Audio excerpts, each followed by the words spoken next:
Oh, yes. Oh, yes. He has returned, the legend himself. That's right. What the man that Chuck Norris said this is one of the most deadliest fighters and nicest guys ever.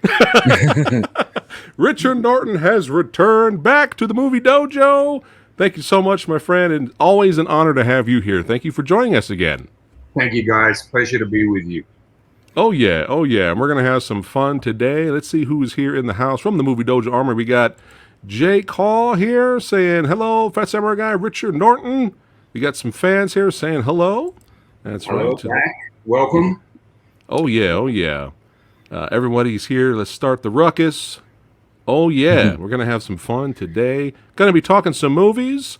And those of you that are just now watching and joining, if you were unaware, Richard was on here before, hanging out with Samurai, and we went over his whole filmography, and we had a lot of fun. He had a lot of stories. We had some audio issues, unfortunately, but we made it through, right, Richard? Right? Yeah, we're professionals. Yeah, that's right. we made it through. But yeah, if you guys have missed that episode, make sure you guys watch that as well, because we do go over the amazing work and legacy of Richard Norton. Today, we're going to have some fun, and we didn't get a chance to do it last time because, time and constraints, but today we're going to focus a little bit more on Richard's legacy of being a trainer, a fight coordinator, a fight choreographer, and all that fun stuff, because we didn't get a chance to really deep dive into that world of Richard. And what perfect opportunity to do that with this year, one of my favorite movies of this year, The Suicide Squad. It is so much fun. It is a blast. Me and my wife loved it. It scratched the itch. It was funny. It had heart. It was violent. Y'all know I like violent action movies. I'm sorry. I like movies with balls, okay? I'm sorry. All right? I like it. It's fun. But it was badass. It was a lot of fun. And we rated it really high here, Richard. We gave it a 4.5 out of 5 here. Like, we enjoyed the hell out of the Suicide Squad movie that came out this year. So, before we lead up... Oh, go ahead, Richard. Is that a good score from you guys? Are you normally a lot more brutal on movies? Well, 4.5 out of 5 is pretty high. That's high for us. Yeah. Yeah, we loved it, man. We loved it. Yeah, let's go ahead and just kind of have some fun. Just briefly, just for fun, let's just talk about your experiences with a few other projects before we lead up to the big one here for Suicide Squad. But first of all, we got Mrtonyofthedead, actor himself, and movie lover, martial arts and action and post-apocalyptic movie lover, hanging out with us today. Thanks, Tony, for joining us. Oh, thank you for having me. Like, this is an honor to be here with Mr. Richard Norton. Like, damn. I'm honored to be with anybody that calls himself Tony of the Dead. Oh, look at that. I see your little description in front of your face there, Mr. Tony of the Dead. I said, okay. That's it. That's it. He loves his horror. But, of course, like I mentioned before last time Richard was on here, I became a huge fan of his just amazing martial arts fights against Sammo Hung, Jackie Chan. I mean, the list goes on. Cynthia Rothrock, Millionaire's Express. There's so many classic movies that Richard's been in, and I just became a huge fan of his work through the Hong Kong cinema, and of course, the Rage and Honor films over here as well. Tony, how did you discover Richard and become a fan? I have a segment that on my channel called Wasteland Wednesdays, and the first movie I saw was Equalizer 2000. Yeah, and I was blown away by that movie. That gun like the everything, like Samurai and I were just like, oh my god, this is so good, and like just you know. Hey, Tony, that gun. There was a Filipino armorer actually made that, and the rocket launcher actually worked, the Armalite worked, and the shotgun worked. So what you're looking at, normally it'll look like a movie prop. The thing would actually do what it was supposed to do, which is incredible. Do you have that gun? No, I don't. No. I'd be looking at it behind bars if I did. You can imagine. Yeah. Like, so you don't have it. I got it. No. Oh, that's great. Yeah, we were. Yeah, see, I already knew you when we reviewed that movie, but Tony was like, "Who is this alpha male? Like, this guy is like, this. We're just gonna leave. Screw this. I'm all fat. Like, look at this stud here. Like this alpha male representation right here. But yeah, Tony became huge fans. And then we had fun watching your other post-apocalyptic films as well.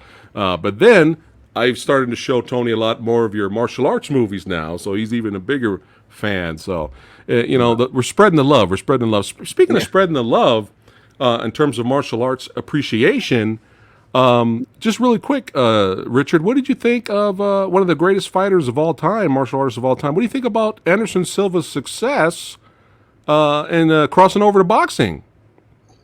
Well, no surprises for me. First of all, when I met Anderson, did a seminar, hence that photo out here in Australia, and the thing that impressed me most, besides from his obvious ability, is what a nice man he is. He was so unbelievably humble and respectful. He kind of knew a little bit about me. I mean, I don't expect any reverence from someone like Anderson, who's just the top of the heap. But it was just refreshing that, for me, he endowed those old school martial arts ethics, humility, respect, integrity. And so I became a fan, and more so after meeting with him, because I've always said that, with martial arts, it's not the 2 hours on the mat, it's the 22 hours off the mat. Or you might say it's not the 5 rounds in the ring or whatever. And it's how people are as human beings and how they interact with others. And I'm so happy when I meet somebody with Anderson's skill set and see that he still holds that old school integrity. And so getting back to the fight, I mean, did you see how controlled he was? I mean, all he did was cover up. He bobbed and weaved. It was beautiful, and you watch the way he punches, even that right hook that first connected Tito, and then that left hand and finish him. It almost looks like just pop. It's just there's no real apparent effort. It's not like somebody bursting, veins coming out of their necks. Right. He's just an artist, He's relaxed. It reminded me a little bit of the way of Muhammad Ali when he used to throw jab. You never saw him like this. It was the pop. He'd flip that punch out, and people would go down. So again, no surprises whatsoever. I'm not a big fan of those sort of fights anymore. I'm not sure. Look, it's a public spectacle, and obviously people tune in to see it. But I don't know. I'm not so keen on seeing 50-year-olds and older getting in the ring. Now at this stage, look at the boxing match with Vito, and Holyfield. I mean, that was bad. You want to see that. Holyfield's a legend, Right. And he took the fight with very little notice. He's 59 years of age, which, by the way, doesn't mean that he wouldn't be an absolute machine still in the ring. Yeah. But it's just not something I want to see, and it's not the way I want to remember someone like Holyfield. That's all I have to say about that. Mm. Yeah, copy that. But I just wanted to bring that up because it was fun. It was fun seeing Silva knock out Tito, and I loved how afterwards, when they interviewed Anderson Silva, he said this is a dedication to martial arts, Wing Chun, and Bruce Lee. And I was like, look at this guy. This is awesome. So I just wanted to share that with you, Richard. I wanted to hear your thoughts on that. It was nice when he said, like Bruce Lee used to say, just be like water, and he said, exactly. And he kind of did, didn't he? He just went with the flow. He didn't get excited. He didn't panic.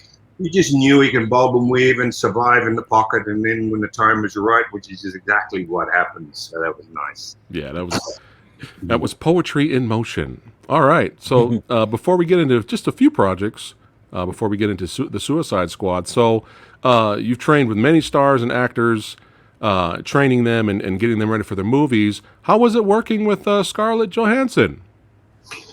Scarlett's, and she's a gem. You know, I just absolutely love her to death. I was sent to New York to train her for Ghost in the Shell. And it was supposed to be, you know, I forget how long we were in New York, which, by the way, was a phenomenal experience. Nice. Scarlett is totally committed. You know, she's funny. She's funny as all hell.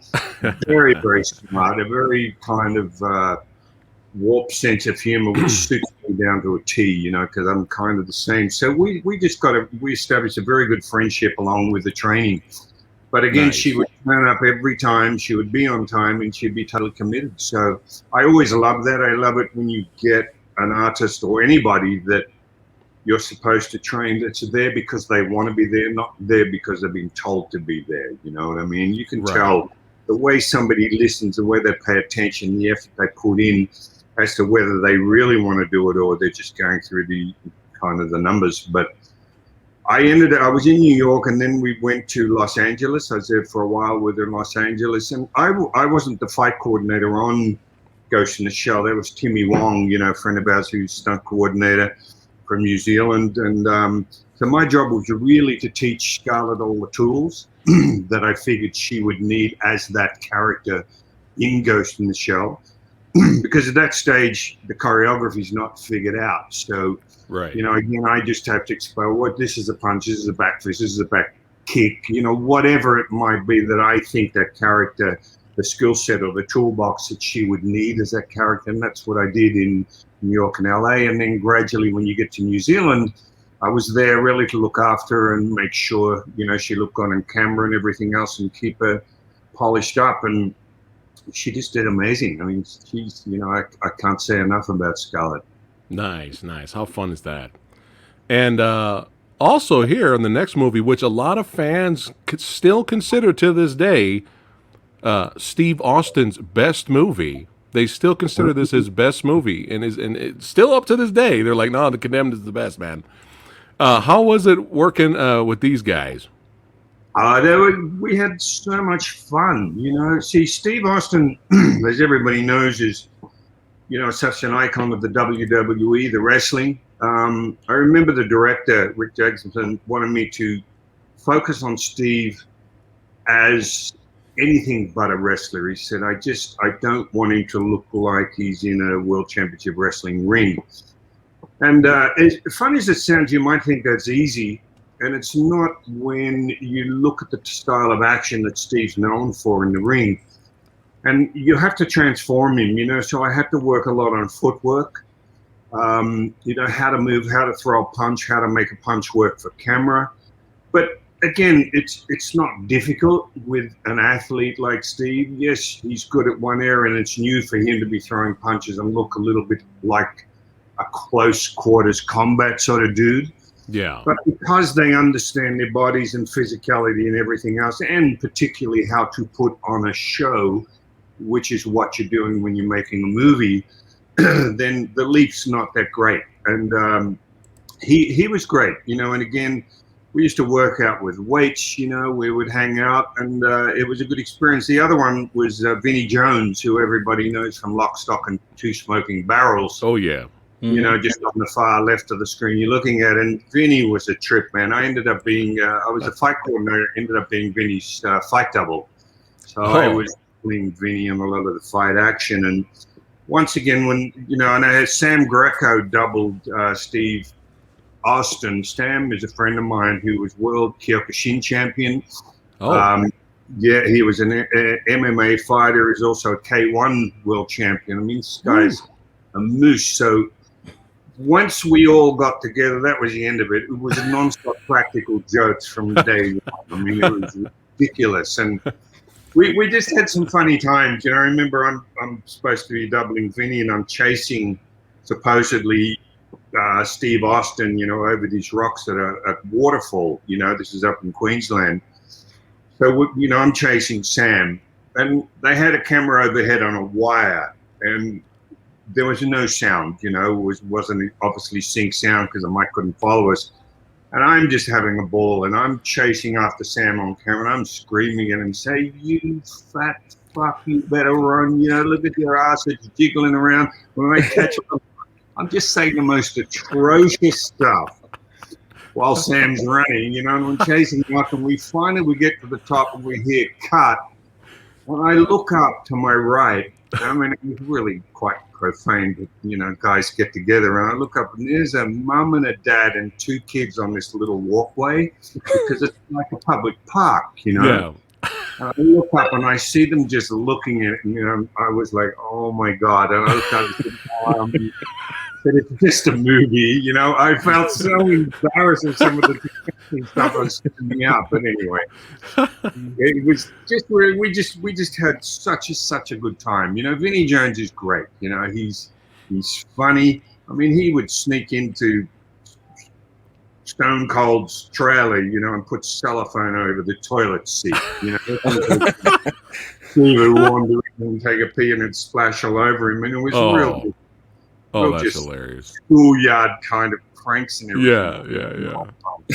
Oh, that's fun. What fun. And of course, you got this big guy. How was it working with Nathan Jones?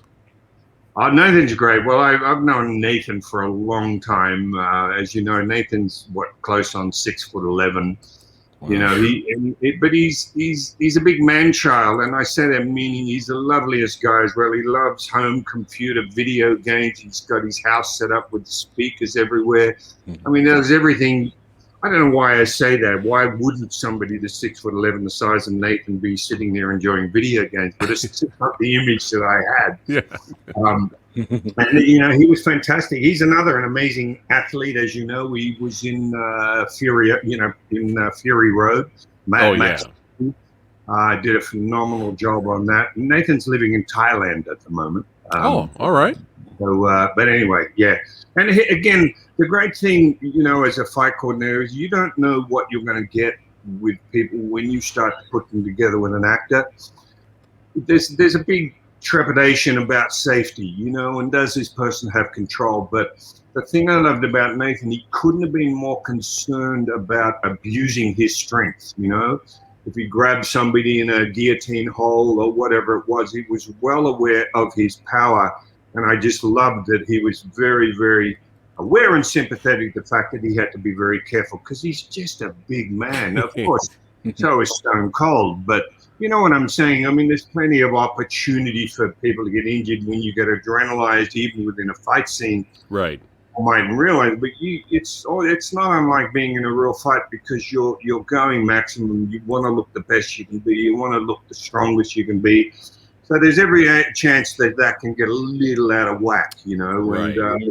And but anyway, with those guys, it was no problem at all. So very happy. Copy that. That's really awesome. Those are fun stories. That's hilarious. And Nathan was in the World's Strongest Man competition. He was okay. I mean, this guy's the real deal. He's not just somebody that's pumped up and big. That guy is unbelievably powerful. In fact, I'll tell you a funny story. When we were sitting around, and I hadn't, really met Nathan to speak with, during the film, and we're standing around, and Stone Cold was there. Vinnie Jones is there, and we're talking about a particular sequence where I'm saying, look, Nathan here, I'm going to get to grab you in a guillotine choke, And I was trying to explain the escape and everything. Nathan's like standing back, and he's very quiet, because Nathan's very softly spoken, and he'd stand back, and all the lads are standing, the stunt doubles and the actors standing, and suddenly it's like Nathan switched, and he gets this idea as the character. He goes from this gentle person, and he says, and I can suddenly, fucking hit him with a big hammer fist. I'll be like a big fucking silverback gorilla, and it just changed, and it was almost like going into a wrestling mode, when you see the wrestlers. Yeah. And it's like Stone Cold, and they all kind of took a step back. And what the fuck, It was just very funny. And then he grabs me. He wanted to show me the understood a guillotine hold, which for those who don't know, it's you bend over, you put the arm around the bottom of the neck. It's a choke. But he actually lifts me up. So my body is vertically straight up in there and kind of rests my shoulder on his shoulder. And I'm up there and they're all looking and I just softly said, Nathan, put me down. He lets me know. Oh, you okay? He said, I just get a little excited, you know. You can imagine somebody that tall, I'm talking, and I felt like a toothpick, you know. I was like, oh my God. You know, Oh my goodness. Yeah. Oh, how funny. How funny is that? Yeah, I've heard from other people that he's just like the sweetest guy. You know, he's like really nice. He can do the splits, you know. When we were Oh my God. for another movie, you know, I remember, you know, you have those big leather kind of, they stand alone punching bags. They've got a big bottom, you know, like that sort of stuff. And I said to Nathan, can you throw a spinning like back kick, you know? Fucking hell, he spun, you know, and hit this thing. I mean, I just was like, oh my God. I said, imagine getting hit with that. The guy is incredibly talented, Man. you know, as a fighter. So you got size and strength, one of the most powerful guys in the world, and he knows how to punch and kick. So that's not a good combination to go. Copy that. Nice. All right, let's keep going here. Triple Frontier. How was it working on the set with these gentlemen? Oh, that was wonderful. Look, what a great cast. I know. I just had so much fun. Charlie Hunnam and I became such close friends. Charlie's actually in Australia. Well, he's in Thailand now, but he was here shooting Shantaram, which is a novel that's been made into a Netflix television series. So we've been hanging out. That was taken, by the way, in Hawaii. That's from the gentleman from Hawaii 5-0 who loves jiu-jitsu. Nice. I was training, just doing classes in jiu-jitsu while we're shooting Triple Frontier in Hawaii. And Charlie, by the way, he's hooked on jiu-jitsu now. You know, he's a purple belt level. He loves training. As I said, he's coming back to Melbourne at the end of this month, so we'll get to hang out again. He's a he's very spiritual, Charlie. You know, he loves yoga. He's just, again, a really, really nice human being. And man, his career is going through the roof at the moment. You know, he's now producing his own movies, getting his own scripts and everything else going, and just a fantastic actor. Ben Affleck, of course, Triple Frontier, you know, Oscar Isaac. I mean, it was a wonderful cast that we had on that. And shooting in Hawaii was great. You know, it was hard, you know, because you're kind of out in the jungles and everything else. There was some good action in there. The just disappointing thing for me with Triple Frontier is we had a fight, you know, a huge fight with Headland, you know, as the actor. He has an MMA match, and we actually got an MMA fighter that lived in Hawaii to come in. I worked with him on the choreography, and boy, it turned out so well.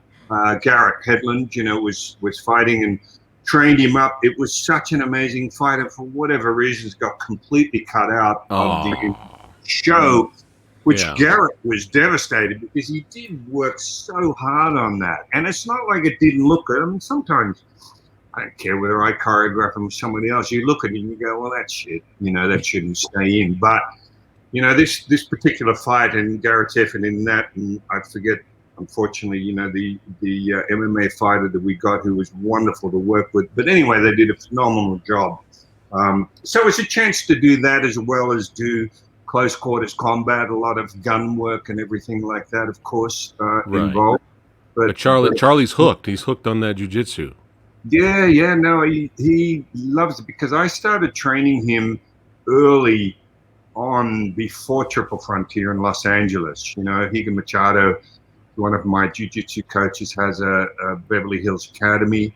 And so we agreed to meet there, and I started training Charlie, not just in jiu-jitsu, but punching and kicking and everything else, although he already was quite, you know, knowledgeable in all those areas. But yeah, he just loves it. And we, as I said, we've set up a good friendship, and he's, you know, he texted me a little while ago, can't wait to get back on the mat when he gets back to Melbourne. So, you know, the nice thing about movies for me is, yes, they're a job, and, you know, you're there for 2 months, 3 months, 6 months, whatever it might be. And a lot of times it's like a little space capsule where, you know, everybody's in this capsule. You finish the job and everybody wants to stay in contact, but it doesn't often happen. Like, people just get on with their lives. But when you do get friendships like this one with Charlie that becomes a genuine friendship outside of the work mode and everything, that's really rewarding for me. You know, that's it's just great to have that. Yeah, yeah, oh yeah. Over here we have some fans here. AJ Mason, excuse me, AJ Mason, Marco G, Bruce Leeds, Will Thorburn. Everyone's saying hello to the legend, Richard Norton. Everyone's saying hi over here. Just Thank you. Appreciate point that it. out. And I have to highlight this one from Eric. Painful. T-shirts made up with painful. I'm telling you, got to do it, Richard. I would buy it. I would buy it. I'm telling you, I would buy it. I would represent it, though. I remember. I mean, obviously that was a Sammo Hung thing. You know, when I was fighting Sammo and Twinkle Twinkle Lucky Stars, and remember again that, you know, when I do those, they would just want me to come up with some English dialogue that was equivalent to the length of the dialogue they would be putting in Mandarin or Cantonese. There was never any on-set sound or sync sound. They would always dub it after the fact. So I'm trying to remember whether that came from Sammo. It wouldn't surprise me, or whether I came up with it. I really don't know. But the idea, I say, you know, you painful? And he says, no. And he's rubbing. He basically says, I'm not hurting because my body's all numb, you know. And it's a very typical Sammo sort of humor. But it became a bit of a catchphrase, you know, because later on in the fight, I sort of say, how about now? You know? Yeah. This is great. Classic moment. Everybody loves that. It's just too good. It's just too good. So before we get to the most recent Suicide Squad, you were actually involved with the first Suicide Squad movie. What was your involvement here besides, did you had to train some of the actors here? Yeah, no, I was fight coordinator again. Okay. So my job was to choreograph fights and train the actors, get them ready, you know, teach them the choreography, of course, and get them to look good on camera. By the way, you know, very, very importantly, what I want to say is that the job I do, you know, on these movies, it's not, I would love to sit here and say, oh, it's all me, and it's not. You know, we have a team. You know, Guy Norris I've worked with Guy for over 30 years now. He's a legendary second unit director, stunt coordinator. He's been involved with some of the biggest productions, and he's fantastic to work with, you know, because he's a guide. You know what I mean? We have Timmy Wong, as I mentioned earlier, is a New Zealand coordinator who works on a lot of these shoots now with us. We just have great riggers, Mick Rowan, and you know, there's just a great team of stunties that you trust that are all there to give input. You know what I mean? Sure, I've got to come up with a certain theme and the crux of it, but what I've learned to do on this job is to be very open to any suggestion that anyone might have. I hate a set where, say, the coordinator is like, oh, well, it's not my idea, then we're not going to use it. You know, get rid of that ego bullshit, because I always say, I don't care whose idea it is, if it's good and it works on the end result, on camera, on screen, then everybody wins. You know, it's a collaborative thing. So, again, I just want to be careful to point out what an incredible team, you know, that I have working around me to help me do the job that I'm doing. So nice. So shout out and props to the team as well. Yeah. So the first Suicide Squad was fantastic. David Ayer, of course. I want to say the only disappointing thing for me is I agree with all the post press, even from David, that the result that you saw on screen wasn't the movie that David Ayer made. Right. I mean, David wrote it and directed it, but there was a lot of studio. I shouldn't say interference because I'll get into trouble, you know, but there was a lot of studio involvement that ended up with the cut that ended up on screen. And I'm saying that because I was there. I saw some of the drama between the Joker and Harley Quinn that was cut out. There were a lot of things that were absolutely omitted from that movie that I believe would have changed the overall impression of that film. But there you go. You know, that happens. I would love to see a David Ayer cut. Yeah. I would Yeah, love well, for there that was to talk, happen. yeah, a lot of people wanting it, and there was talk of it doing. I guess I don't know what would stop it. Maybe it's quite expensive to do that. I'm not really sure. Probably. But there were a lot of interest in seeing the director's cut, to see what David Ayer was talking about when he says Right. that wasn't, the movie that he actually made. Right. But listen, once again, what a privilege. I got to train Will Smith at his house for months before that shoot. There he is. I mean, what an incredible human being Will is. He's just such I feel like I'm being over the top now, calling everybody such good people, but I would tell you if they're assholes. I really would. Because I've met some of those too, but Will, even during, to give an example, Will spent $200,000 or $300,000 of his own money to get equipment and build a gym in the studio that we're working in Canada, just so all the staff and crew and actors would have a place to work out. Because he said to me, he said, I want making a film, especially if he's involved, to be a life experience, not just be to make a movie. And he was the team leader. I mean, one of the producers said to me, he said he's never seen a cast pulled together so much. And he credited Will with being that alpha that was the team leader, to make sure everybody had fun. They respected crew, they expected everybody on the set, and they got along so well. And he just made it such a really nice, enjoyable working environment. Albeit it's always hard. Movie making is not easy. You're on the set 12 to 14 hours a day, and it's a slog. But guys like Will and that made it incredibly enjoyable. I can't say enough about him. That picture you saw, and I use that as an example of the sort of people that, like people like Will are, that I saw him on the news. He was in Australia at a tennis match. And I said, oh my God, I didn't even know Will was in town. And I sent him a text. And, within half an hour, I got a text back, oh, come over to the hotel. We're going to go and see a cricket match. Come along to the cricket. I said, I hate fucking cricket. I don't want to go to the cricket.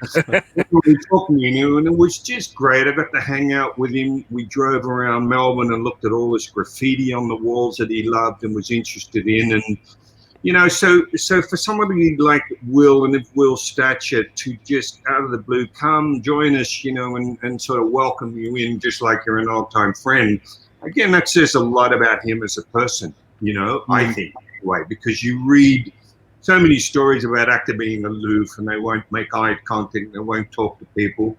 Thankfully, I just haven't had that experience with so many of the wonderful actors I've worked with, and Will was one.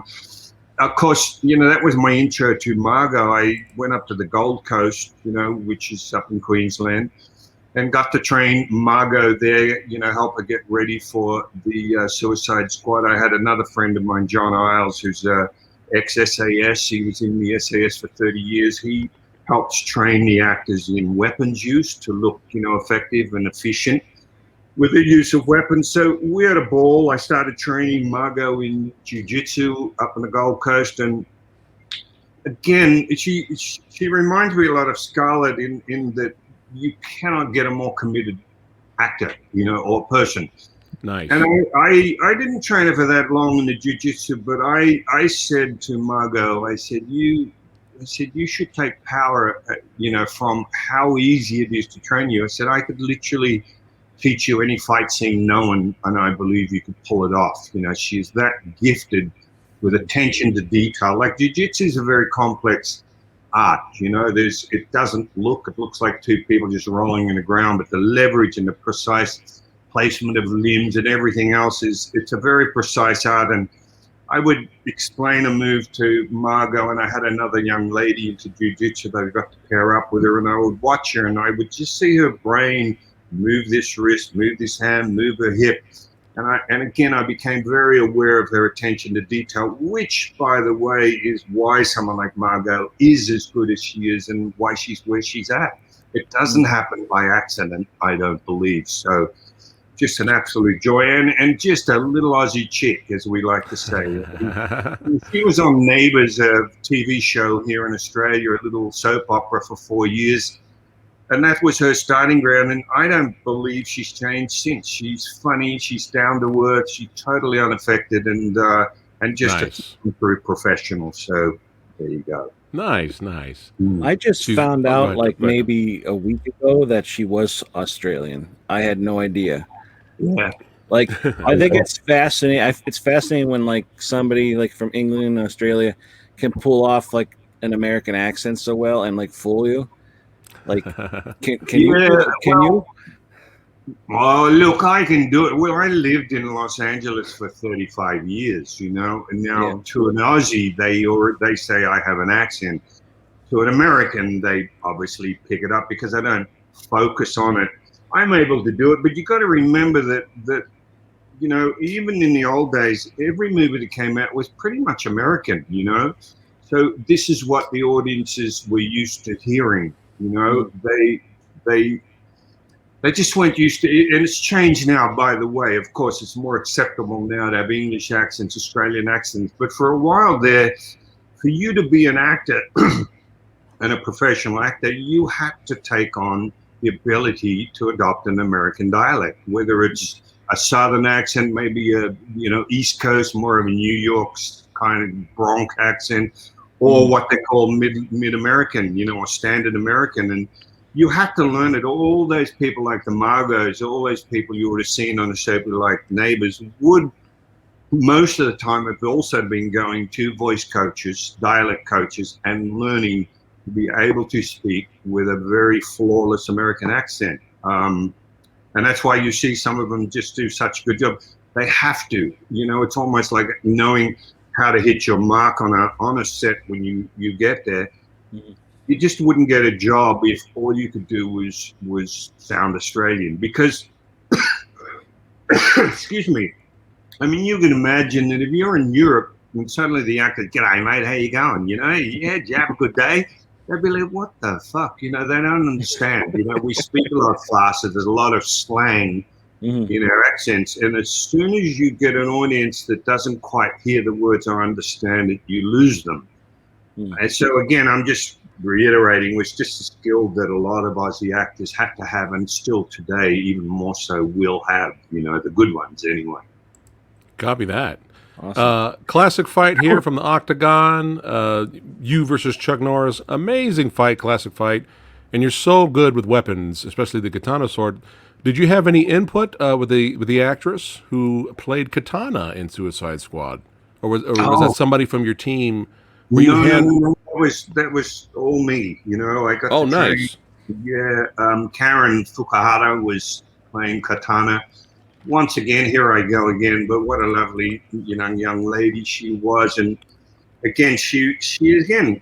What can I say? The through line of all these people that you talk about, I say there's no wonder they're so good at what they do because of their commitment.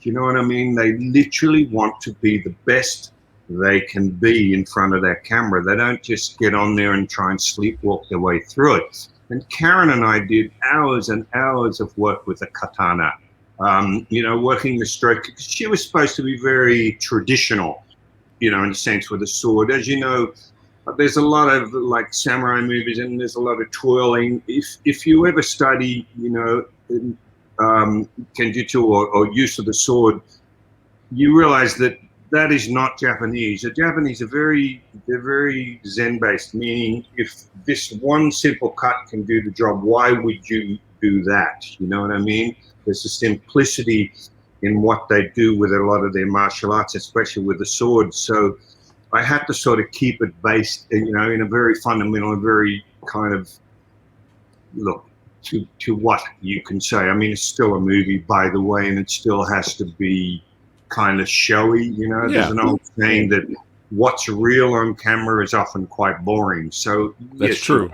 You have to stretch it, but it was even how to draw the katana. I wanted to be very correct with her understanding, her respect for the blade. Anyone that knows anybody that studies Japanese sword, I mean, there's such reverence to the katana, to the sword, the way you unsheath it, the way you inspect it and everything else. And how you cut and resheath the sword, all of that is very important. So I worked a lot with Karen on that, and once again, I think she did did a phenomenal job. And She's great in The Boys as well.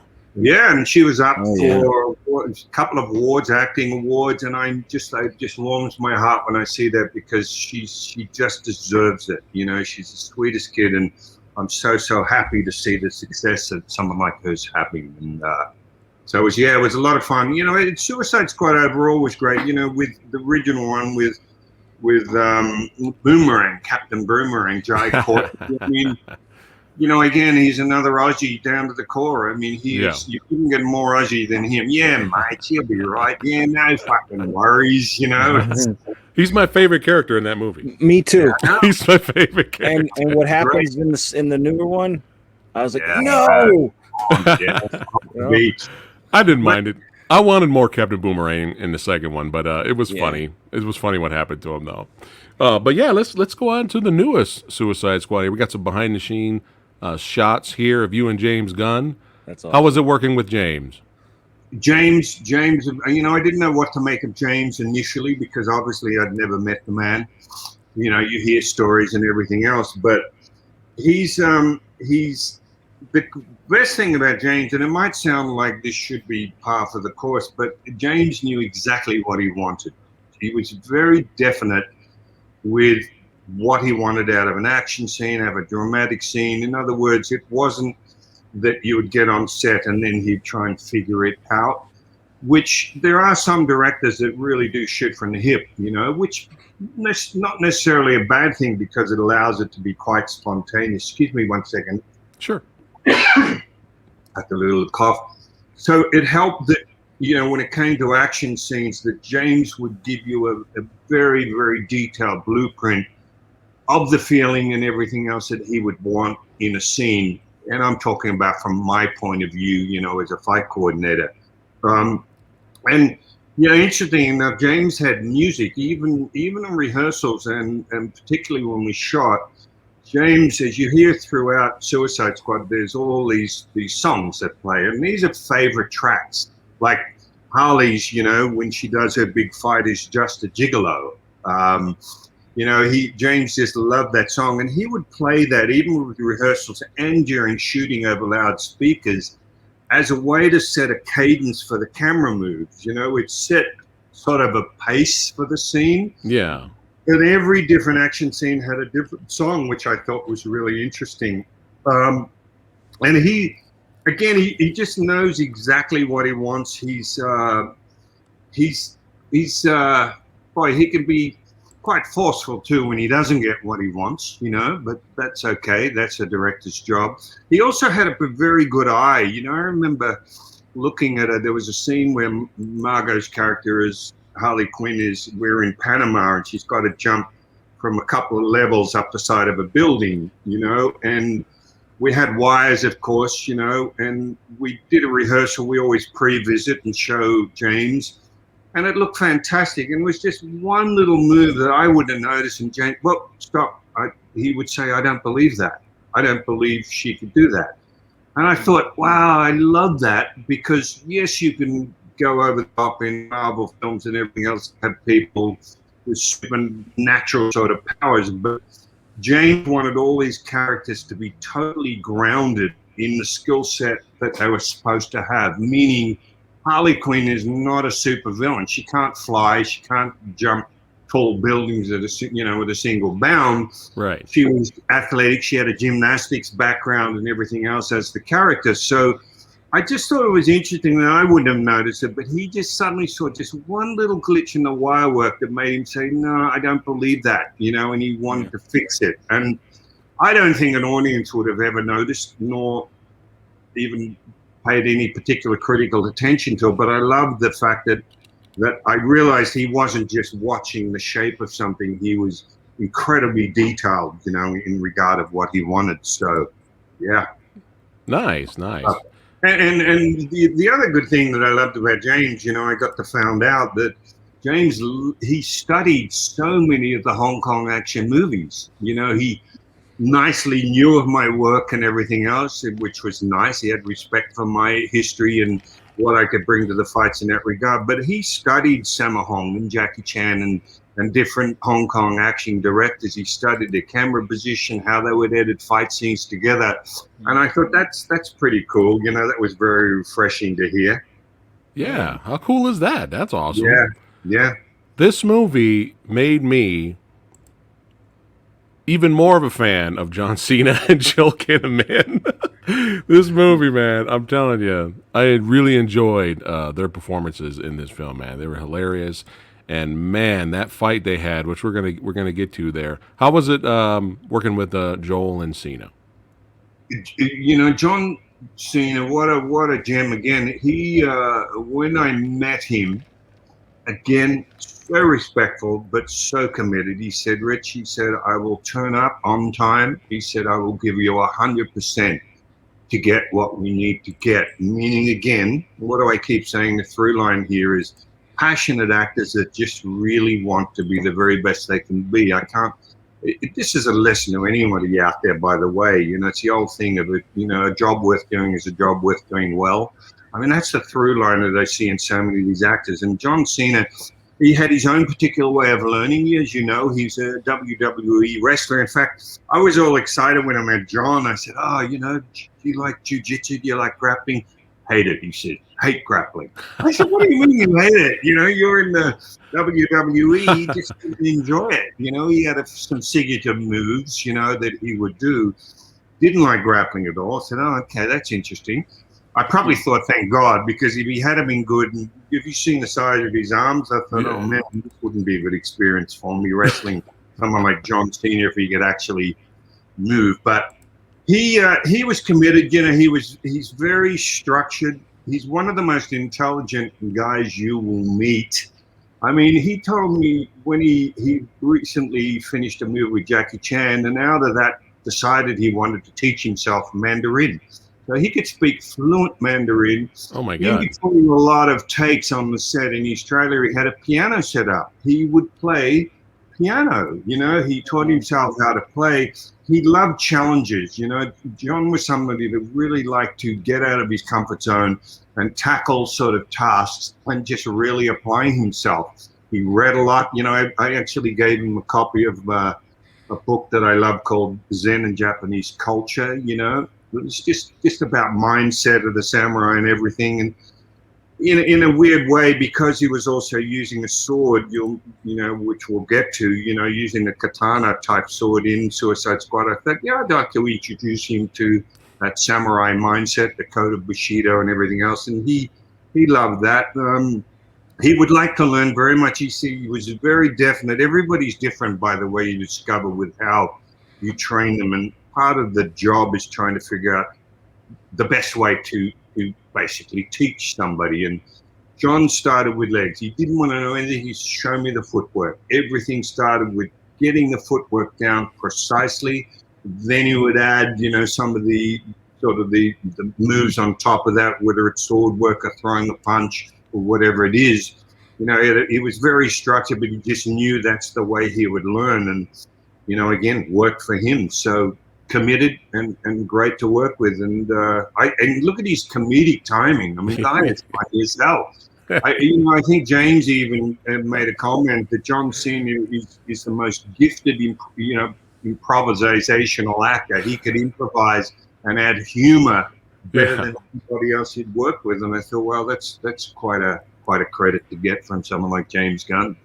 Yeah. And by the way, look, he's doing Peacemaker now, you know, spin-off series on Netflix. And, you know, listen, the sky's the limit. You know, he was also, when we shot this one, also shooting Fast and the Furious, you know, with Diesel. So he was flying off when he had time off and coming back to us. I mean, think about the workload of juggling, you know, shooting in London and then shooting in Atlanta, Georgia, and of course in Panama as well. So he had a big workload, but again, just amazing talent. Yeah.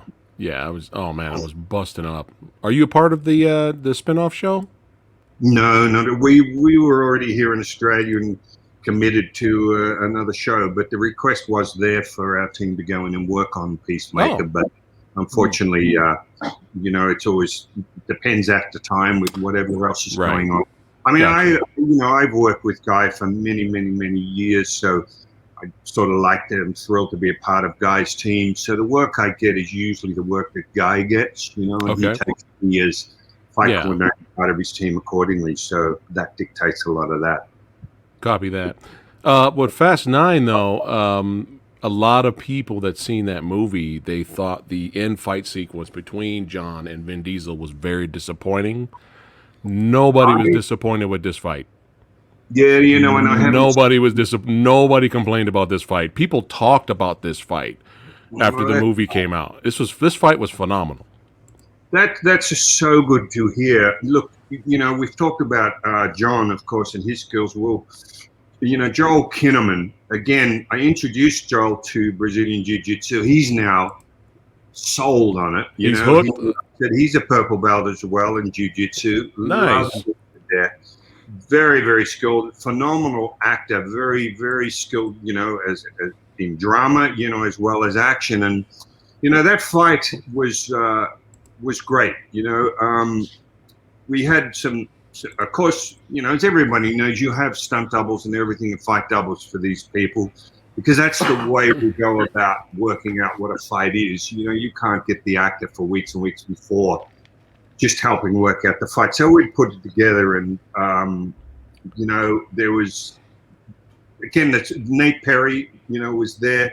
He was doubling Idris Elba. We'll talk about him. I guess I just want to rave about the stunt guys that we had in Atlanta aside from our Aussie team. But, you know, Ingrid Kleinert was Margot's double. We'll talk about that later. Adam Lytle doubled Rick Flag, you know, or Joel Kinnaman.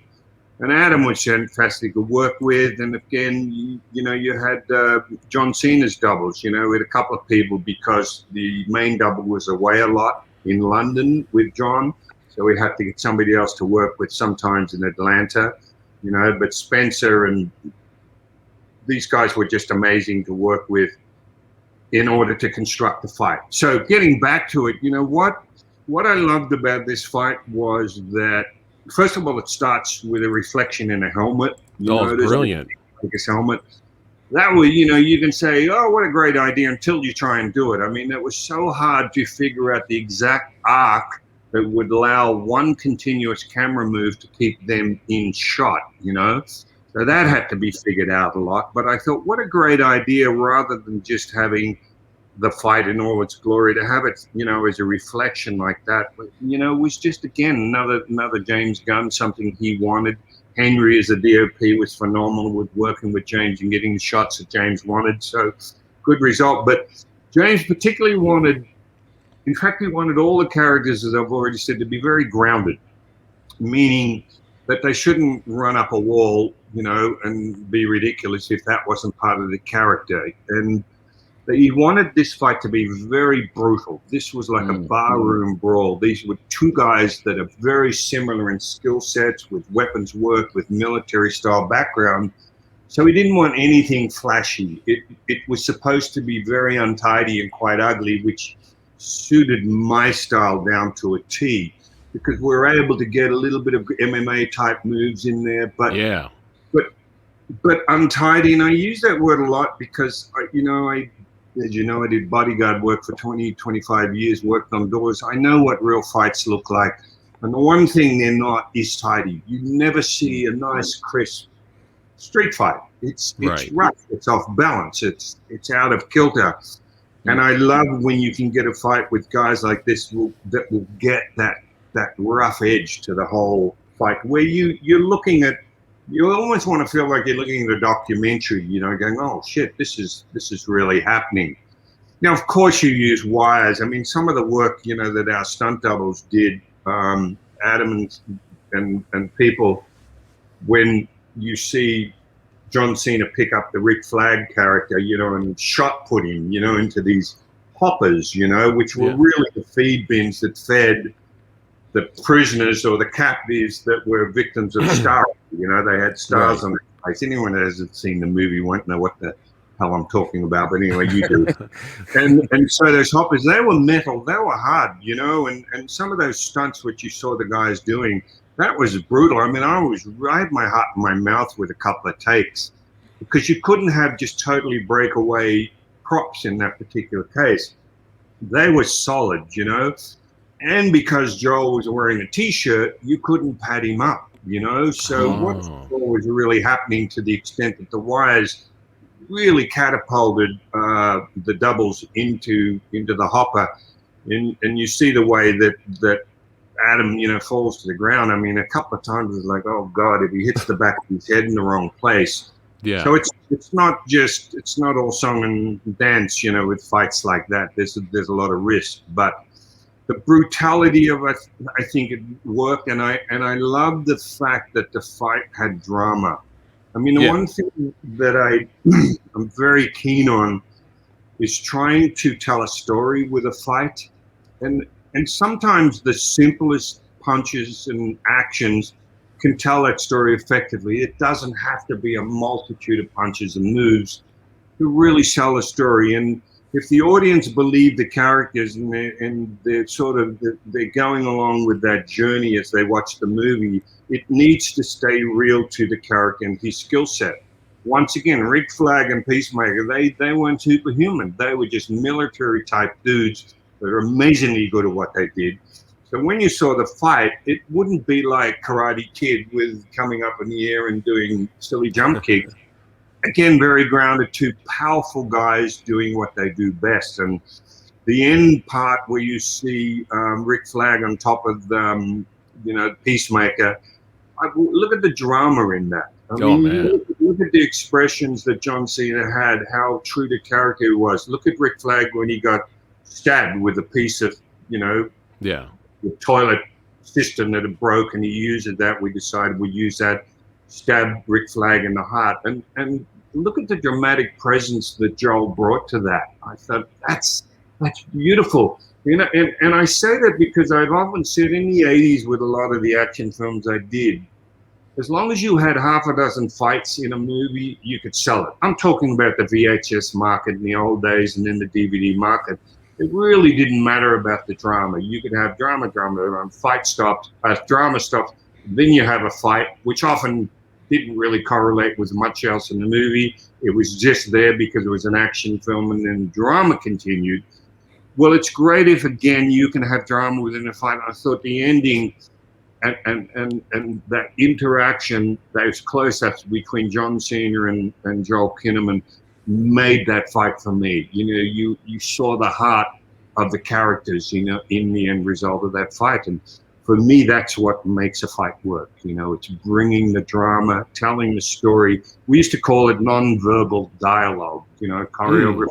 Non-verbal dialogue, where the physicality tells the story of the journey of the character, why they're fighting, what they want out of that fight, and what the end result, you know, should be. So hats off. It got me. I was like, no, but it was an awesome fight. You know, the emotion got me. I was like, oh no, but hey, that means the scene exceeded. You know, yeah, and again, you know, I want to say also that both of Joel and John both committed to rehearsal process. Again, you know, we had, you know, doubles, of course, you know, work the whole thing out. We would film it, we would show them. And then the job is to it's mainly the doubles then that will help walk their actor through the choreography. You know, that's very much a part of it. So that's what happened, you know, and it was a great result. As I said, Adam Hart was another guy that helped double Joel Kinnaman in there. And yeah. Well, let's take a look at some of the behind the scenes. Hats off to them. Sorry, is a double because they worked their asses off in that fight. So they're our heroes. They do all the hard bumps, man. But yeah, let's look at some of the behind the scenes stuff. I'm going to show you Instagram clips first, and then I'll show you those other video clips. But yeah, feel free, Richard, to do some commentary about what's going on here. You know, this again was prepping to get an idea of that shot put on Cena, you know, basically flag up the bench where all those food sort of things are, and you know the way we work, you know, with Guy and everybody, we build sets like we replicate the exact parameters of the action that we use. We do that so there's no surprises, that there's a little more distance that we figured that we need to throw somebody, or where we need to move, or how close the hoppers were to each other. we're very precise. Ooh, ouch, man. Yeah, that's Adam Hart there and Spencer tucking at him. You don't see, look how hard that is. There's no mucking around with that, and this is umpires looking for all. Come on. We just needed to know exactly what would happen when the system broke, where the pieces would go, the effect of the water, you know, on the ground. Of course, we've got boxes and mats. Man, look at that. You couldn't have thrown it any harder. I know. Beautiful, man. Woo. Yeah, these guys are awesome. That's the rehearsal process. The guy and Timmy and those guys put everybody through. And as I said, it's a collaborative. There's their cardboard boxes representing boxes. Yeah. Yeah, that's great.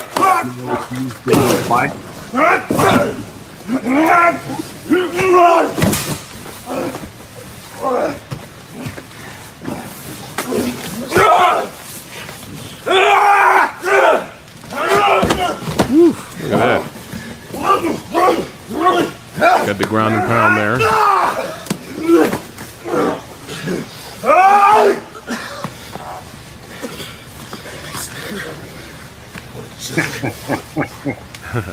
That's rat catcher over the back, you know. She's the one that has the disc that'll expose the government's misfeelings. But you can see from that, you know, this is what it takes to be a stunt person, by the way. There's no sugarcoating. Those guys working their asses off, you know, with that rehearsal process.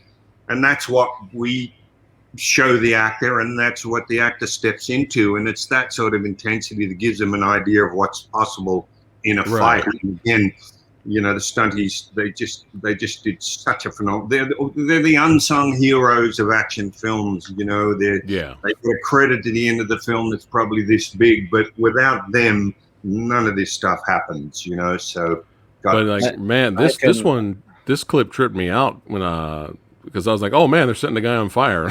I can never. Go ahead, Tony. I can never be a stunt person. Like, I'm afraid to fall on ice. You know, let alone get thrown in a bathroom or something. You know? But yeah, this one was pretty crazy.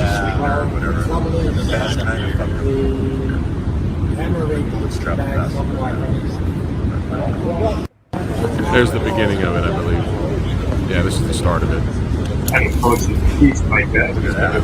Right there, look at that. Right there, man. Oh my God. Wow. Look at that. Is that really Idris Elba right there, or is that?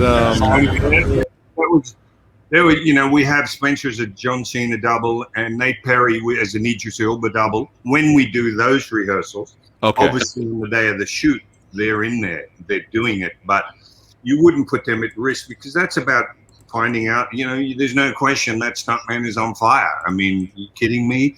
So you have to work out what is close enough for the actor to be able to effectively stand, you know, in order to work out the shot, you know, the lens size and everything else, and what is safe. And that's why nothing's left to chance. You know, rehearsals are all about finding everything that could go wrong and then hedging your bets against that. You know, we never do a stunt and go, well, hopefully nothing goes wrong.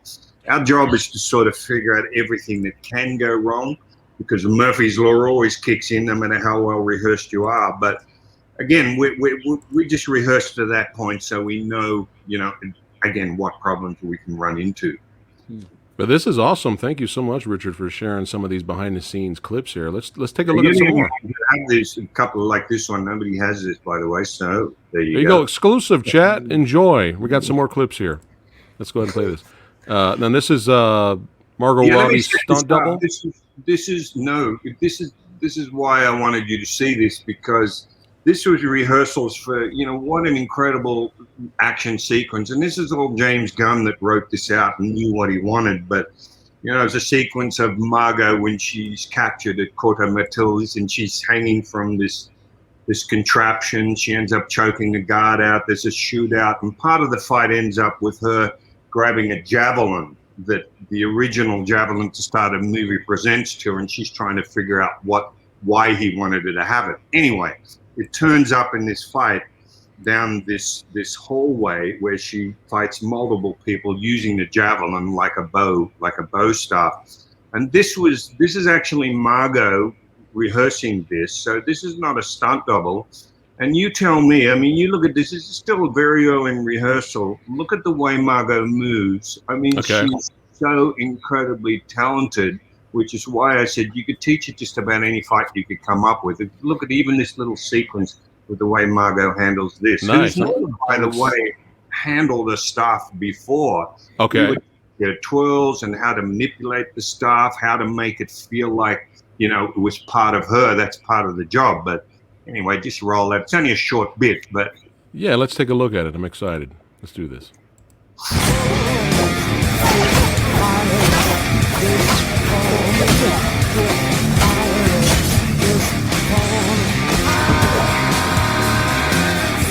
Wow, look at that. Let's look at it again.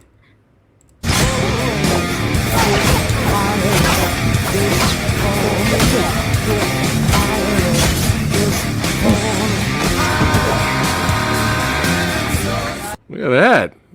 You hear the song playing Just the Gigolo? Yeah. But, you know, the great thing with someone like Margot is again, her attention to detail. Just hold that one for a moment. Because even with the bow, you know, you can give somebody a staff. In fact, I see it a lot in competition with the staff. Generally, a lot of the trickers, they call them, you know, the extreme martial artists, they use a bow that's very light. It feels about as heavy as a toothpick, and it's a lot of twirling and flipping around. For me, it has very little to do with actual combat with a staff, you know.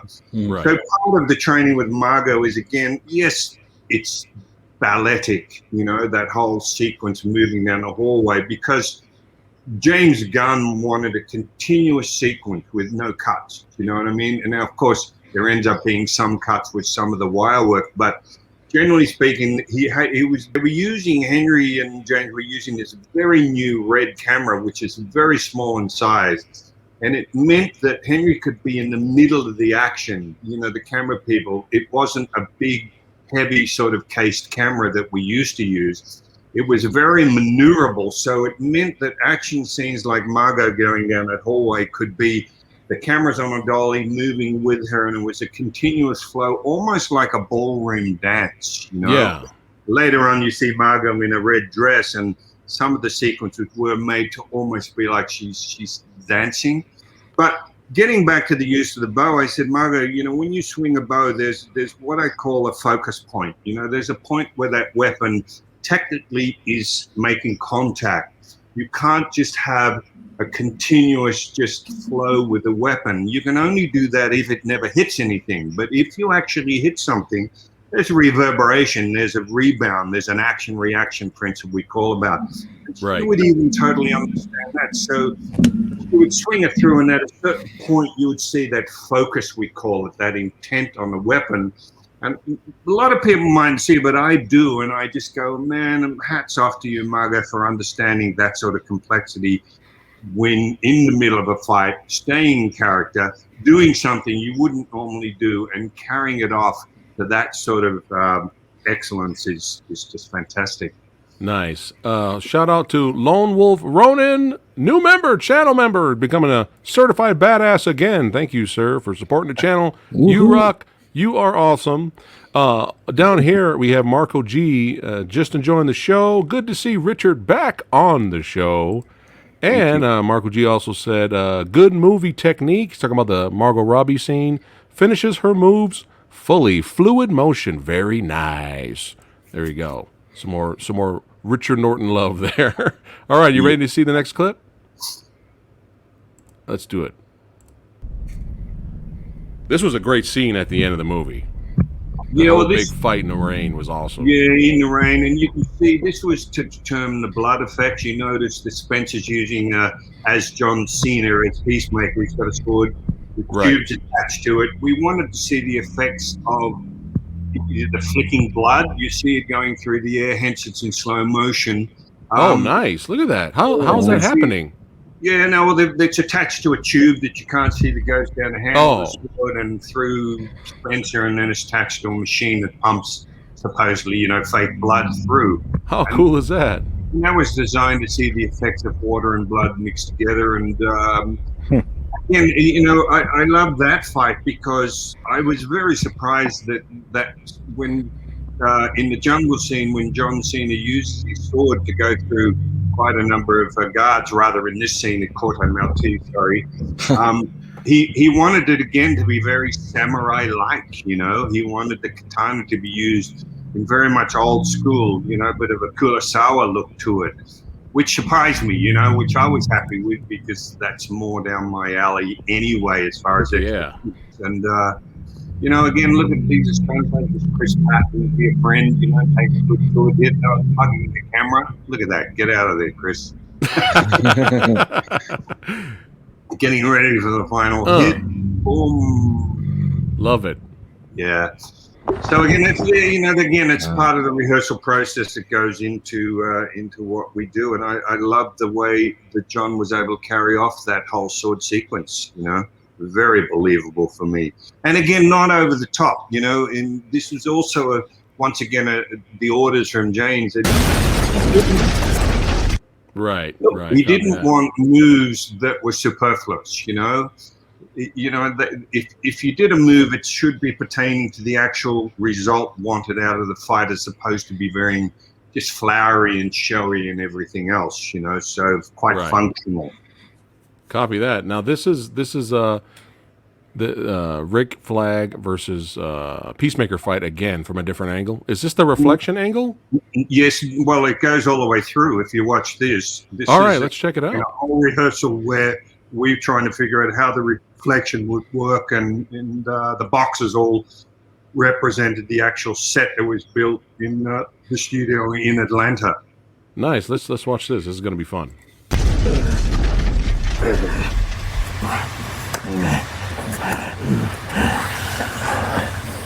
In other words, the camera here is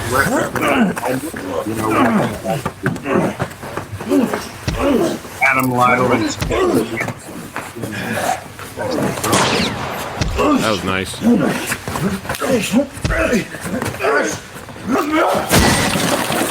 Oh man. Jesus Christ. These guys are animals. They're animals. Oh.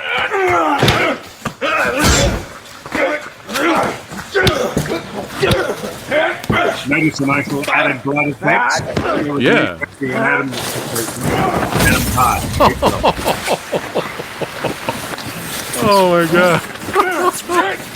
Oh. This is amazing. Phenomenal.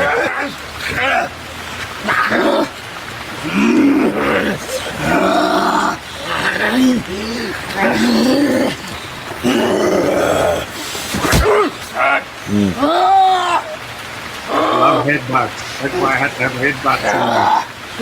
Love it. That's where he grabs the shard, right? Ah. Oh man. Ugh.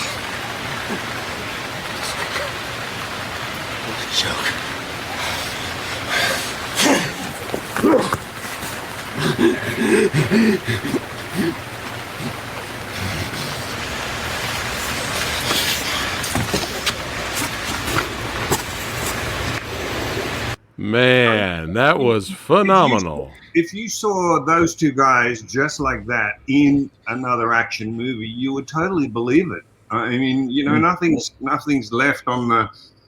They put it all out there on the floor. The effort and the intensity, and this is, by the way, is what you end up showing James. James, of course, is, and I go through Guy Norris has to sign off at it. It's previs, as we call it. We show it to James to show him with a bit of an edit. This is the idea of the fight, and he will either offer changes or little adjustments, and that's just part of the process. But again, the stunts were amazing. I mean, that's phenomenal. Put in, and that's just a rehearsal, but it's totally full on. Tony, let's go, man. Me and you, we're going to recreate that. We're more like Godzilla and Kong. We're going to recreate that and fail horribly. That was phenomenal, Richard. Thank you so much for sharing those clips with us, man. That is so awesome. Right here, thank you, Lone Wolf Ronan, for the super chat, supporting the channel. He says, much love and respect, Mr. Norton. Loved your skill with that bow in China O'Brien and loved you against Benny the Jet and Kick Fighter. Glad to see you're still working in the industry. Hey, all right. Much appreciated. I appreciate that. Yeah, we're still here. You know, I'm not a kid anymore, and I feel blessed to still be working in the industry. You know, I'm 71 now, so to have a career that's still going on in this day and age is I'm very, very thankful, and thank you for those comments. But again, you don't look 71, and you're in better shape than all of us. good drugs, man. You just gotta get Oh man! Did you get a chance? Oh, go ahead, Richard. Clips of Margot fighting, or I probably don't have any, right? I mean, I just have that. I thought that was her stunt double, but that's the only one I have of her. Yeah, no, that's actually Margot doing that. Yeah. You know, I do have some other clips, but you know, that was such a long fight for Margot. You know, when the great thing, you know, there's a scene that this one scene where she's in this one, right? Her escape. Yeah, well, there's that. That's where it all starts, you know. Oh, right. Well, hold on. That was part of her escape. Even like that scene you see with the guns, that was a multi sort of passageway room that she went in the middle with. And James particularly wanted an aerial shot where you see he would want her to shoot and basically turn and leave her arm lag behind and then catch up. Right. I tell you, that was like a 12-point move, you know, it was very specific, continuous choreography of the stunties had to be very precise with when they showed up in front of the lens. And, you know, we spent a lot of time with Ingrid. Ingrid Klein was Margot's double, working that out, the timing out. I reckon it would have taken me a day to learn the timing and sequence of that. Margot came in and after like half an hour pretty much had that whole sequence down in her brain. And just performing it perfectly, you know, with the dress flowing. Wow. And you've got to understand, too, that this is what is so impressive is that, again, not only is it complex, the moves and the choreography that you have to remember as the actor, but you have to also be believable and in character and worried where the camera is. There's so many sort of mechanical considerations that go into performing an action scene.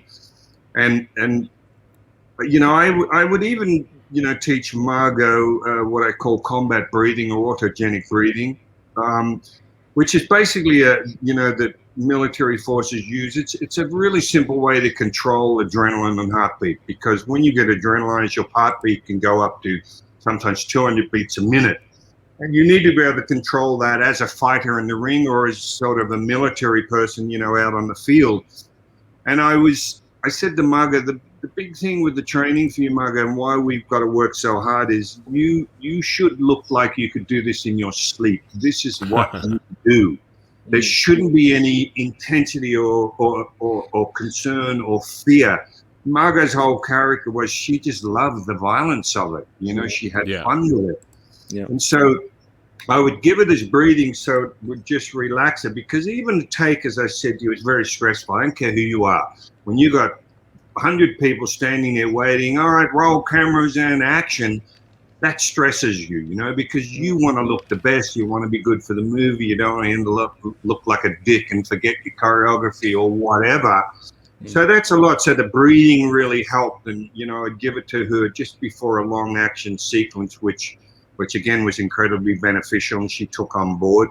And the attitude also, you know, of looking, I wanted her to burst through those doors after she shoots all those dudes and headbutt the first guy. And, you know, and you watch her do that and it's just so damn believable. And then that whole sight scene in it was really a storage room with the cell looking like cell doors. You know, Tim was very involved with the choreography of that as well, Timmy Wong, but it was about using, a la Jackie Chan, it was about using the environment. So using the actual doors as weapons, not just relying on empty hand skills. And when Margot sort of originally comes in, she rips off part of her dress.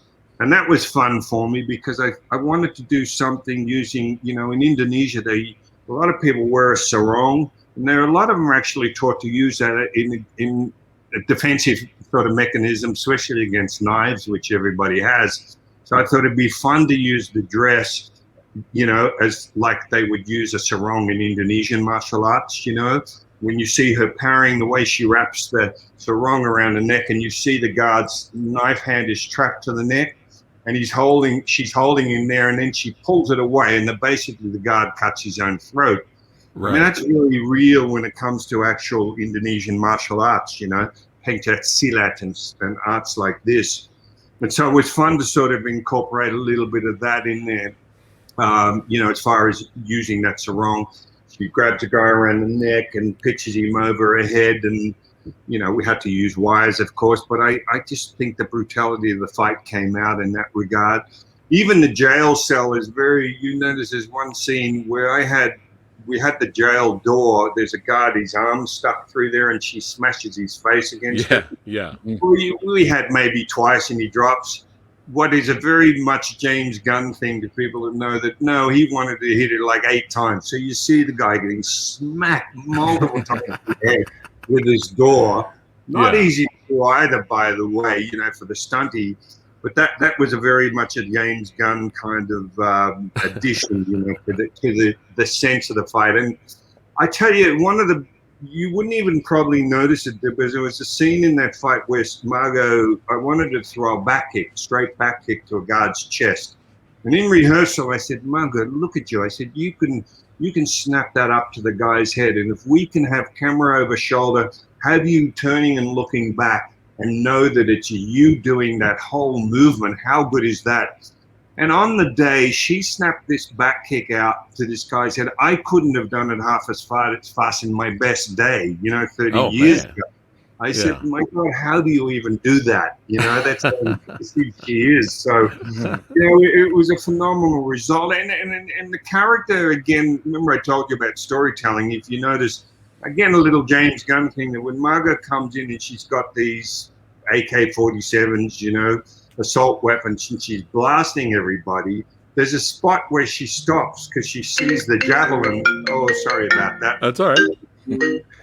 There's a javelin against the wall, and she sort of stops firing, puts it down, and grabs the javelin. The whole point of that little part of that fight was she didn't run out of bullets. She could have kept shooting the rest of them.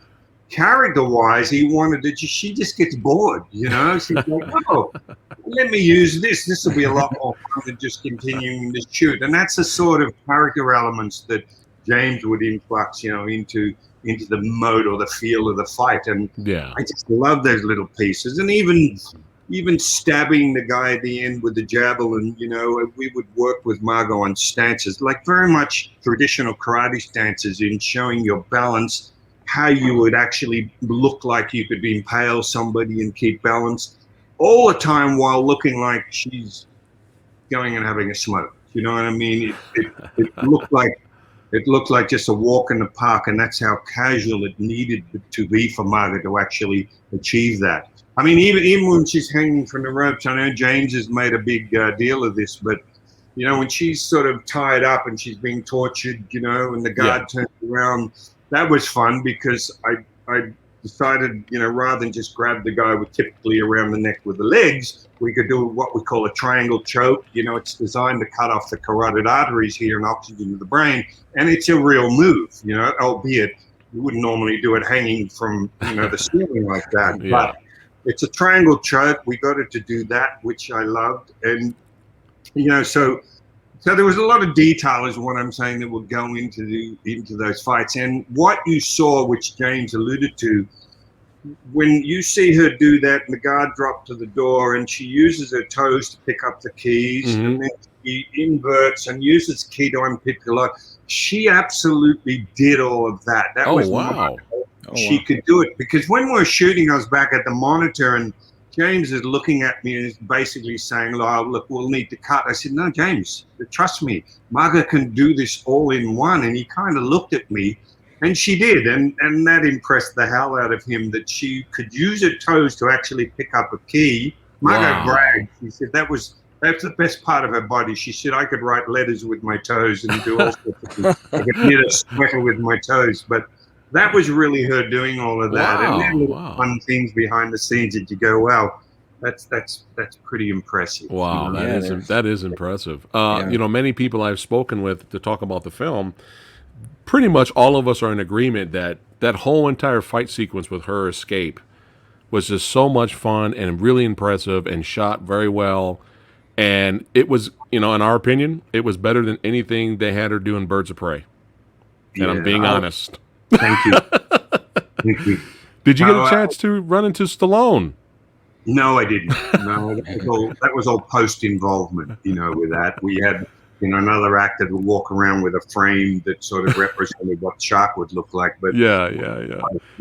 But getting back to Margot, and again, I know I over sort of touting this so much, but you know, I would go to that. You know, I would say to Margot, because she had such a busy schedule. I mean, they're working 12-hour days, and I would say, Margot, just give me, even if you give me 20 minutes at the end of the day, I would just try and teach little aspects of the choreography and the tools, and I would have Ingrid there to help as well, of course, being her double. And she would turn up. I mean, she would have 12-hour days and be absolutely knackered and still turn up at our little stunt rehearsal room and just give me 20 minutes or half an hour, which is why the results are what they are. Again, The commitment was just absolutely phenomenal. She loved the box. You know, she was staying in a rented house in Atlanta, and you know, I'd start teaching her. But when we put the gloves on, as for the picture, look at the smile on her face. She loved it.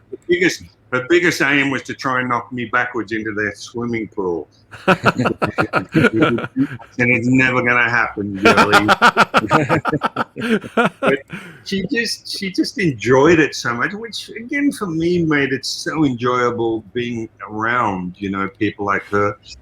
Look, again, Idris was the same. Idris was an interesting character. What a great dramatic actor. And I knew when I saw this scene, you know, when they're in this bus, you know, with Ratcatcher, you know, with the young lady who's amazing, you know, Brazilian girl, and the drama and the intent of that scene, for me, made this. I knew this was going to be a stand-up movie because, yes, you know, I read a report where they said the movie is believable and truthful while being fantastical, meaning, yes, it had to be real. Everything was played for real, even though switched to a shark walking around on 2 feet eating people. You go, fuck, you know, or you got the starry-eyed monster, but everything was still played for real, and that was really. And if you watch, there's little things like Idris. Idris is very street smart, you know.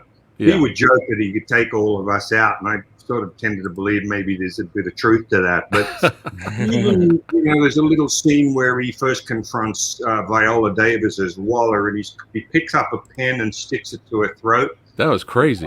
I know it's a simple thing that normally somebody would stand up, lean forward, and then make it very obvious. What I wanted Idris to do, which he did perfectly, is if you've got a weapon, you tend to lead with a weapon. You don't want to telegraph what you're doing. The weapon leads because it doesn't take power to stab somebody in the throat.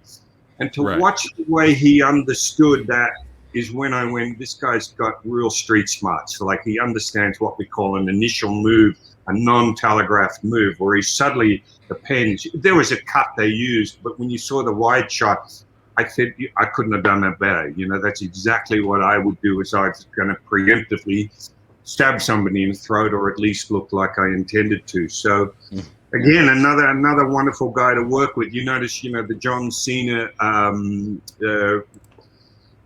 Joel Kinnaman or Peacemaker and Flag, when they first enter and they're taking out all the guards when they're trying to save, Idris Elba, a blood sport. Yeah. And Peacemaker, beg your pardon. You know, that was a competition. James wanted to be just smart-assing each other. And it was so funny. Unbelievably violent at the same time. I mean, you're sort of laughing, but you go, look at him. You know, did you see Johnson when he just like multiple tomahawk cuts to a guy living in a trolley? There's a guy in a bathtub who gets electrocuted. But even that was very precise. I was so thrilled to have Nate Perry. He's just become a dear friend, doubling Idris. But he helped a lot with that, because Idris's character, Bloodsport, has like a slingshot. We used it like a weighted bolo in part of that fight.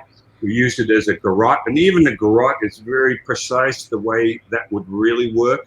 I was trying to get as much detail, even though a lot of it you don't actually see on camera. But Idris was a trip, man, and just as I said, what a wonderful dramatic actor, as well as his ability to handle drama. I wish Idris had have ended up playing James Bond. I think he'd be phenomenal. Oh my goodness. Yeah, I don't think anybody would disagree with that pick. There was talk about that too. He was considered for that role, but everyone's unexpected favorite hero of the year, right? Polka Dot Man. Nobody saw this coming, man. Everybody was fans of Polka Dot Man by the end of this movie. Yeah, but yeah, as you know, James was very keen to get a whole mix of, to the general public, unknown characters, in that sort of world, hence picking out Polka Dot Man or the detachable kid, his arms detached. Yeah. Well, what the fuck, but that again was part of the idea, to add it's sort of an off-the-world sense of humor that again is very much James Gunn. So yeah. Oh, we got another support here. Thank you, Paul Brown the third. Thank you so much for supporting the channel. He says, "Hey, Phat Samurai Guy, I'm loving the interview with Mr. Richard Norton. It is great to see the legend share his knowledge of filmmaking with us. Thanks all around, sirs. Much respect." Thank you, Paul. Thank you, Paul. Did you do that twice? You didn't have to do it twice, buddy. But I appreciate it. Thank you. He did it twice. Thank you so much, Paul. I appreciate it, my friend.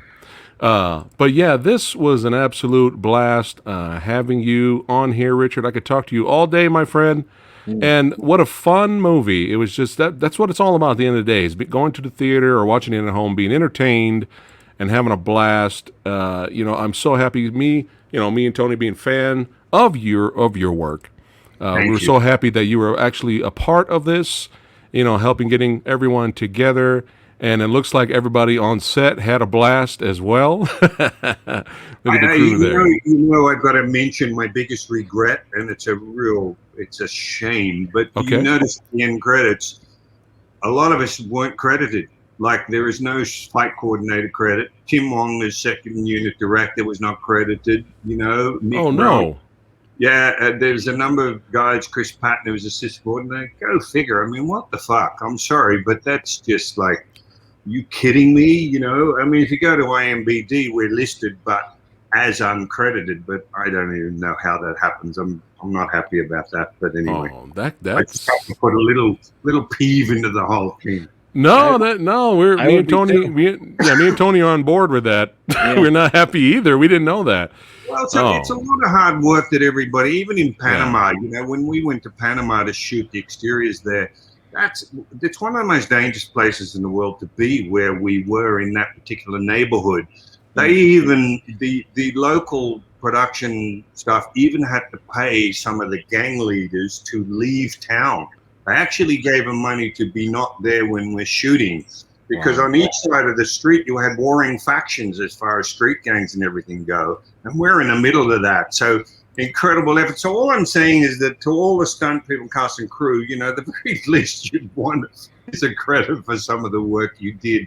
Not so much for me, I'm past my sort of use by date in some sense of the word with what I do. But for a lot of the younger guys, credits mean everything. I mean, that's part of how you build a career, is people looking for your name up there on screen. So anyway, a bit unfortunate. Well, hey, be honest. That's why we love you, Richard. You're always honest. And hey, that's why, we do podcasts like this. We want to get the word out and spread the word how awesome, these stuntmen and actors are putting in all the hard work. We want to make sure everybody watching knows about it. So it sucks it wasn't in the credits, but it's here on the channel, goddammit.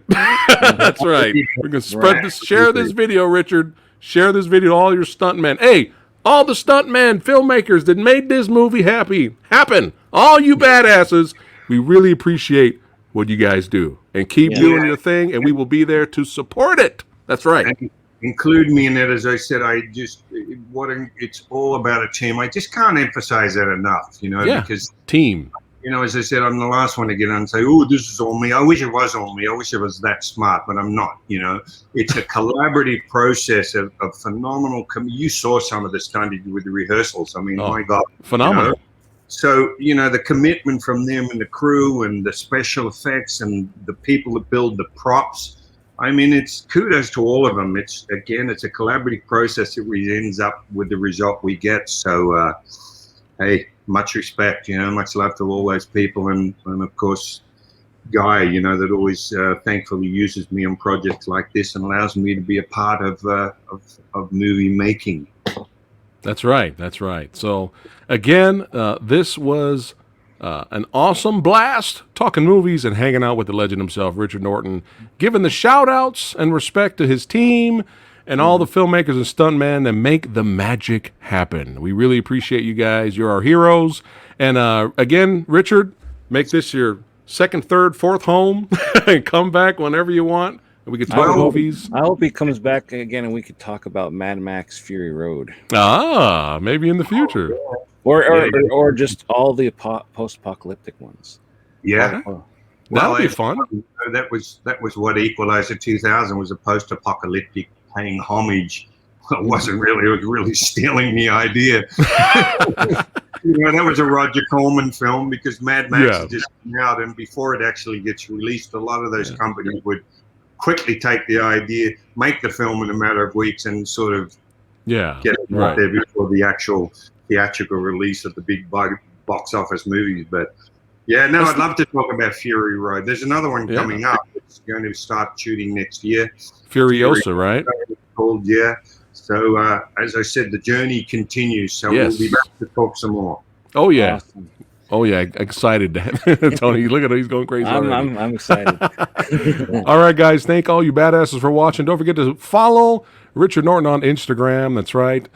Keep in touch, right, with his future projects and endeavors. He is a legend, and don't forget to subscribe to Mrtonyofthedead. That's right. If you love action, I'm gonna get some action movies on your action reviews on your channel, Tony. We're gonna. I know you're all about horror, man. You're gonna flip it up, my friend. I'm gonna entice you to add an extra genre. Throw some action in there. And if you're new here, like, share, and subscribe. Support the Samurai Guy. Appreciate all you guys watching. Support the stuntmen and the filmmakers that make the magic happen. Spread the word. And I'll see you guys tomorrow. I'll have another guest here, 6 p.m. Pacific time. And Thursday and maybe Friday, we'll see what's going on. But a lot of fun times talking movies, showing support to badassity. And we see you guys next time. Take care. Thank you, guys. Loved it.